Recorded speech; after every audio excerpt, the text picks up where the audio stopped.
সরকারি নির্দেশিকাকে বুড়ো আঙুল দেখে নির্দ্বিধায় চলছে টিউশন। খবর পেয়ে সরকারি বিদ্যালয়ের শিক্ষকের টিউশন সেন্টারে হানা দিল জেলা প্রশাসন। সরকারি শিক্ষকের প্রাইভেট টিউশন সেন্টারে জেলা শাসকের হানা। বন্ধ করে দেওয়া হয়েছে প্রাইভেট টিউশন সেন্টারটি। গুণধর শিক্ষকের নাম বিশ্বজিৎ দেবনাথ ওরফে রাকেশ স্যার। ঘটনা বিশালগড় বহুকুমার চরিলাম বাজার সংলগ্ন এলাকায়। সিপাহীজলা জেলা শাসক ডক্টর বিশাল কুমার জানান, সোমবার সন্ধ্যায় জেলা শাসকের কাছে খবর আসে ভারতরত্ন অটল বিহারী বাজপেয়ী চরিলাম দ্বাদশ শ্রেণী বিদ্যালয়ের শিক্ষক বিশ্বজিৎ দেবনাথ ওরফে রাকেশ স্যার রাজ্য সরকারের সিদ্ধান্তের অবমাননা করে চরিলাম বাজার সংলগ্ন একটি বাড়িতে একের পর এক ক্লাসের ছাত্রছাত্রীদের ধারাবাহিকভাবে প্রাইভেট টিউশন ক্লাস নিচ্ছেন। দীর্ঘদিন যাবতই রাজ্য সরকারের জারি করা নির্দেশিকাকে কার্যত বুড়ো আঙ্গুল দেখিয়ে নির্দ্বিধায় বিদ্যা ব্যবসা জারি রেখেছেন উক্ত গুণধর শিক্ষক।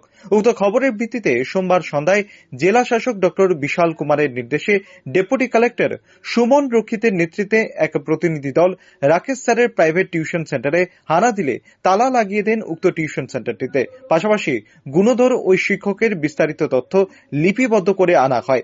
জেলা শাসক জানিয়েছেন, উক্ত গুণধর শিক্ষকের বিরুদ্ধে আইন অনুযায়ী ব্যবস্থা গ্রহণ করা হবে। ट्रेन मिली थी कि एक श्री विश्वजीत देवनाथ जी हैं जो इकोनॉमिक्स के टीचर हैं चरीलाम हाई स्कूल। ये क्लासेस ले रहे हैं बच्चों की चरीलाम बाजार में। तो इस कंप्लेन के आधार पे हमने एक इंस्पेक्शन कराया अपने ऑफिसर्स के थ्रू और अभी शाम को इंस्पेक्शन हुआ है। इसकी रिपोर्ट पेंडिंग है। रिपोर्ट आने पे जो भी उक्त कार्रवाई होगी जो डिपार्टमेंटल सर्कुलर है उसके हिसाब से वो हम एडमिनिस्ट्रेशन की तरफ से लेंगे। सर वो मतलब रेगुलरली वहाँ पे पढ़ाते थे, ऐसा कंप्लेन है सर, उस विषय में आप क्या कहेंगे? अभी हम जो भी बच्चे पढ़ रहे हैं उनके पेरेंट्स का हम लोग अभी उसमें देखेंगे, बात करेंगे उनसे। अगर इस तरह की कोई रिपोर्ट आती है हमारे पास तो जो भी उक्त कार्रवाई होगी वो ली जाएगी। सर डिस्ट्रिक्ट एजुकेशन डिपार्टमेंट से अभी तक ऐसा कोई कार्रवाई नहीं हुआ अभी तक, आपने पहली बार किया डीएमओ इससे? सर देखिए अभी एक नया सर्कुलर आया है। वैसे तो ये इंस्ट्रक्शन पहले से ही कंडक्ट रूल्स में था, परंतु मैं बात करूंगा डिस्ट्रिक्ट एजुकेशन ऑफिसर से कि इस तरह की अगर कोई प्रैक्टिस करता है और उससे बच्चों की पढ़ाई में हैम्पर होता है तो इसको किस तरीके से रोका जाए और जो भी पॉसिबल चीज होगा ताकि बच्चों का जो पढ़ाई है वो स्कूल के अंदर उसको नुकसान ना पहुंचे, इस तरह की प्रैक्टिसेस जो अध्यापक करते हैं, तो मैं और education department, education district education officer इसको दूर करने की कोशिश करेंगे।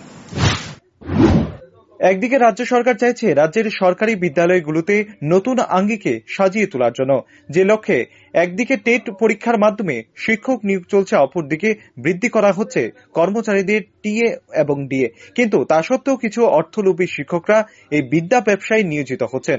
ফলে স্বাভাবিকভাবে দীর্ঘদিন ধরে অভিভাবকদের অভিযোগ, বিদ্যালয়গুলোতে সঠিকভাবে ছাত্রছাত্রীদের পঠন পাঠন হচ্ছে না, মূলত একাধিক গুণধর শিক্ষকের বিদ্যা ব্যবসার অধিক মনোযোগী হয়ে ওঠার কারণে।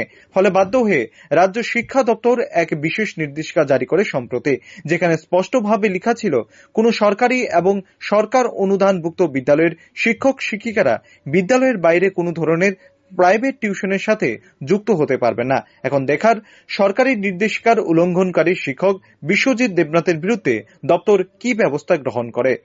Bureau report, rising Tripura.